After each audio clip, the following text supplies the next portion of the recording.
Good morning, everybody. Everything new under the sun. Hope you're all having a good summer as well as you can have. Bible prophecy is always advancing. We need to recognize that the Lord is returning soon, but at the same time, we are living and we are allowed to enjoy our time with our family and enjoy the Lord's green earth while we can. Now, where I am, it was a beautiful day yesterday, Sunday, so we spent the afternoon and had a bit of a beach day. And that's when I'm able to kind of get it on the beach. And those are the times when I'm alone that I can pray and I can thank God for the beauty that surrounds us, even though there's chaos and lots of trouble coming. And I think it was maybe last summer where I said, this may be the last good summer, and I think we're getting down to it. Maybe this is the last somewhat free summer that we're going to have now that COVID is kind of opening up things, and at least right now where I am, no mask required, all this kind of thing, no significant number of cases where I am, and so this may be the last time where we can really go about freely and do what we normally did, and enjoy a bit of a summer. But things are heating up as always, and Revelation 6, I think, is starting to come to fruition. The things are building, as I've said. All the items that are going to happen in Revelation 6, the plagues, the famine, pestilence, those are all going to start off small and get louder and louder as we go, get bigger and more widespread as we go. And I think they're going to peak in the Revelation 6 situation, which is the first 3.5 years of the 7-year period, I believe. So we're going to see these things starting now. And we're going to see waves of them. You're going to see a wave of maybe one plague or pestilence. It's going to go away, and then we're going to see something else pop up, or maybe a stronger second wave, if you will, of the current plague or pestilence. And I think we're going to see some proof of that in some of the articles that we're going to look at today. So Israel, let's start off with Israel here. Putin has changed. Now that Bennett is in, apparently Netanyahu had an agreement with Putin wherein they could go into Syria and do some airstrikes, and Putin wouldn't strike back or do anything against it. Article here on Debka. Putin steps away from deal with Netanyahu for a blind eye on Syria airstrikes. So apparently Netanyahu was in good with Putin and had some deal where he wouldn't strike. So now the question is Putin going to stop these strikes? And Bennett won't be able to go in there like Netanyahu had been.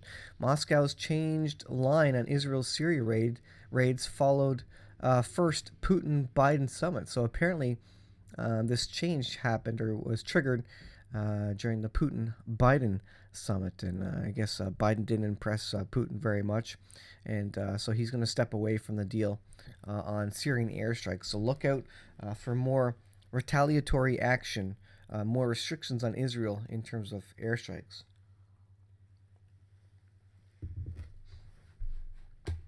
Let's look at the next thing here. Will Russia try to close Syrian airspace to further Israeli airstrikes? Is Russia sending a message to Israel or to the U.S.? Or is someone else trying to create controversy? What is the goal of Iran here or the Syrian regime? Russia could be moving to pressure Israel to stop airstrikes in Syria. Reports began service this weekend, beginning with an article in London-based Asharq al-Aswat that cited well-informed Russian source. The report was carried in Turkey and other media. What did the report say? A Russian source hinted at the possibility of closing Syrian airspace to Israeli planes. Now remember, there's a prophecy about the destruction of Damascus, Isaiah 17.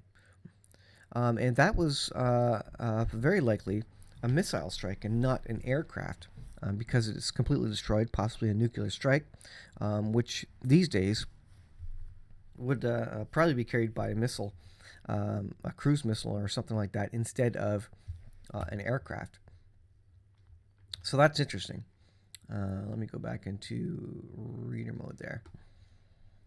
It says, let's see, closing Syrian airspace. This comes in response to allegations that Israel has intensified their raids in the past 2 days against Iranian Hamas and Hezbollah.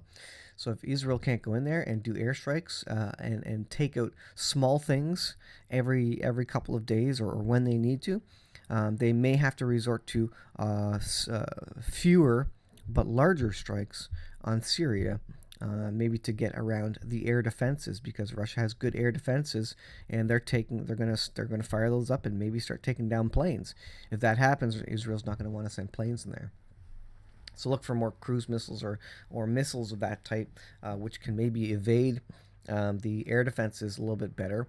And in that case, they'll have to do maybe bigger hits. And so again, just destruction of Damascus. That's a prophecy that's coming and hasn't been yet fulfilled, but is getting nearer as Putin is maybe going to shut down that airspace. All right, Revelation 6, pestilences, famine, bugs, superbugs, pandemics, all these things are going to increase, and there's going to be more than just the current one that you know about. What's the next one that's coming? And that's what I've been asking, and that's what I've been looking for. What is the next thing? What is the next thing? I think there's going to be a bigger and worse pandemic coming. Interesting stuff here. This is Colorado. The plague. Plague has been discovered in 6 Colorado counties after 10-year-old dies. So the plague itself is resurfacing. Could this spread become the next pandemic? The Colorado Department of Health and Environment says they have been laboratory-confirmed reports of plague in animals and fleas from 6 counties. One of the 6 counties confirmed plague was La Plata County, where a 10-year-old resident died from causes associated with the plague. So something you thought was eradicated and from long ago, 100 years ago or whatever, is back. Laboratory testing has since confirmed the presence of the plague in a sample of fleas collected in the county. It says, if detected early in infection, plague is treatable in both people and pets. Symptoms include sudden onset of high fever, swollen lymph nodes, according to CDPHE. So interesting that the plague, that's just one more thing that's coming back on top of the current things. And look at this one. This is from Hedge. Move over. A drug-resistant superbug fungus is now being reported in Texas and Washington. An outbreak of such a superbug has spread among patients in hospitals and long-term care facilities in Texas and Washington. The 30-day mortality rate for the outbreaks combined was 30%. So another superbug that may be going through hospitals, long-term care facilities, any place where people are concentrated. Centers for Disease Control and Prevention said last week that the Candida auris fungus preys on people with weak immune systems, and that cases were the result of person-to-person transmission. And there are more of these things. There are lots of other viruses and things that are popping up. If you read the news and follow the news, there's some other interesting plagues and funguses and pestilences that are coming and right now and will be coming against us. So what is the next big pandemic? I don't know, but I think there's another big one coming. Don't forget about Cyber Polygon too. That's kind of the latest Event 201 scenario. Of course, Event 201 was about the next world pandemic. Of course, in a couple months after that Event 201 occurred, what did we get? Well, we got the current pandemic, and the next thing that these world organizations are looking and drilling for is Cyber Polygon, and that relates to a computer virus. And they're talking about shutting down the internet for a couple of days to prevent the spread of the computer virus across computers. That would also shut down communications, which would be advantageous to world government and the central banks around the world if they want to set up a new currency, because that's what they need. They need a pause in all world financial dealings while they switch over to a new currency. So that's interesting. And then what else does the Revelation 6 verses have in them? They have a famine. And what do we see? We see all sorts of trouble around the world. Of course, the big flooding in China. Freak Brazilian cold snap damages coffee crops. coffee is now going to increase in price, and of course, I roast my own coffee, and so this is interesting news to me. But the weather is causing all sorts of trouble with food around the world at a time when they should be getting ready for harvest or halfway through the growing season. And so coffee in Brazil, and then we have droughts. Look at this one. This is Zero Hedge again.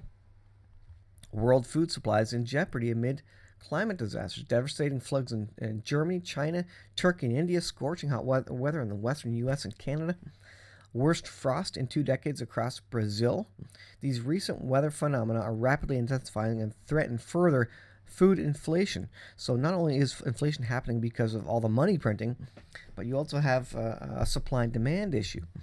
Just like lumber, there's less food being grown, food being destroyed all over the place. That means people are going to be throwing more money at less food. That means prices are going to increase. We documented last week Brazil had some of the worst frost conditions in decades. The coffee's hit. Back-to-back heat waves continue to scorch the earth across the western half of the U.S. The Corn Belt, which spans the Midwest, lacks rainfall, and hot weather could negatively impact crop development, leading to an underwhelming harvest. And then all the people in China and India, boy, oh boy, they're being hit with the current pandemic in India. And of course, all the flooding now is destroying it. And they have millions between China and India. There's millions and millions and millions of people who need food. And this is causing all sorts of trouble. And then torrential rains have are also sparking a risk of fungal diseases. So famine and pestilence in food as well, and to be transferred to humans. And so this is a big problem, and this is in the last days. It speaks of famine, and the love of many will grow cold for many reasons, for the sin, the violence. But I think people will just they will start losing faith left, right, and center because they don't have food, they don't have water. They're going to be getting desperate. They're not going to have money.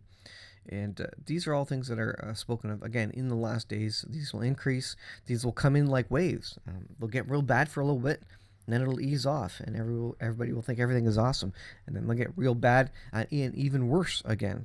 So they're coming in waves. The ultimate fulfillment is in the 7-year period, and I think these are starting now. We're seeing the start of all these things happening, and they will come to fruition, and their final amplitude in that first part of the 7-year period. And so if we are close to that 7-year period, it makes sense that we would see all these things starting. And interesting to see these various plagues and pandemics and other things that are coming onto the scene. The current pandemic isn't over yet, and we're going to have some more as well. So that's what I expect to see, a massive uptick in these things, and new viruses coming out to cause trouble. Just general inflation as well in the economy is rising, and sources all over are saying there's trouble. This is again Zero Hedge. Time to buy gold as a hedge against extreme financial deleveraging. Credit Suisse says. So moving into hard assets is kind of the point of this. Now, the Bible says that silver and gold is going to be tossed into the streets at one point because it's not going to save you from the wrath of God. But if there's financial trouble prior to that, it's one thing. Hard assets, even just paying off your house or paying as much off on your house as you can, is a hard asset and will help you survive hard times. So, it's one thing to think about. Pay down your garbage debt, pay off your credit cards if you can. We just recently paid off a bunch of garbage debt. If you've been following the channel, I don't know if I mentioned it, but we sold our old 1965 Airstream. I bought it for about $2,500, and I sold it for quite a lot more. And I was able to pay off a bunch of debt. And then the video you saw of that Volkswagen Beetle, if you watched the video to this point, I got that for cheap as well, along with paying off a bunch of debt just as a project. But that also is a hard asset, at least for now, and I can maybe double my money once I get that fixed up. So, these are things that you might want to think about getting assets, putting some elbow grease into them that you can, and they're also very fuel efficient if you're worried about electromagnetic storms and Carrington events, which would take out vehicles with computers in them, like our Honda Pilot, for example, our 2004 Honda Pilot. There's computer chips in there. There's all sorts of electronics that could be destroyed in an electromagnetic pulse, or maybe a nuclear weapons burst in the sky, and which would render all vehicles useless. Well, this Beetle, there's not electronics in there like there are on the new vehicle, so it would stand a much better chance in terms of still being operational in the event of an EMP, electromagnetic pulse, or some other solar event. Something else to think about. Not only is it a hard asset, but it would, as they say, it might be a good zombie apocalypse sort of vehicle if you need something to get you somewhere. Should there be an EMP or something like that. So if you're getting prepared for all sorts of things, you need to look at the dual purpose of various items as well that you're getting. One other thing that I've done to prepare for what I think are hard times to come, and we aren't even in the 7-year period yet. I got a solar generator. I was able to acquire one that was enough to power a well pump. That was one of my goals, and I've got some solar panels. And when there was a power outage, and we did have a power outage, I think it was Hurricane Irma. There was a power outage for I think 24 hours where we were, and one of the biggest things was water, pumping water. Now we're right beside a river, so we could go stick a bucket in there. But it's nice and handy if you have the ability to start up a pump for a couple seconds, even 30 seconds. 3 or 4 times a day to fill up toilets and other things. It's very handy. So these are things you can do to get prepared, and you may have to sell an asset that you have, and that's what we did. I was able to sell an asset, pay off a bunch of debt, and acquire some of these other things that may be helpful in the future. Being prepared. Again, all throughout the Bible, the people of God were often warned in dreams or visions about what would happen, or even be told by angels of God what would happen, and they got prepared. Like Joseph in Egypt, in 7 good years, he stored up food in Egypt because he knew the famine was coming, and that's exactly what God wanted him to do, because that brought a lot of people to Egypt. And that was, the story of the 7 good years and 7 bad years. Go read it for yourself. And Joseph stored up, and because he knew what was coming. So there's examples of this in the Bible where we are to live by faith, but we are to use the wisdom and the brains that God gave us as well to be prepared. I'll end there, guys. Thanks for watching. I hope you are prepared and watching what's coming. And don't forget to live your life. Our time on this earth is short, and our time on this earth before maybe the harder times come is short. That time is coming soon. So spend time with family and friends. Enjoy God's green earth while you can, because I think times are going to get much harder. Thanks for watching. We'll see you in the next video.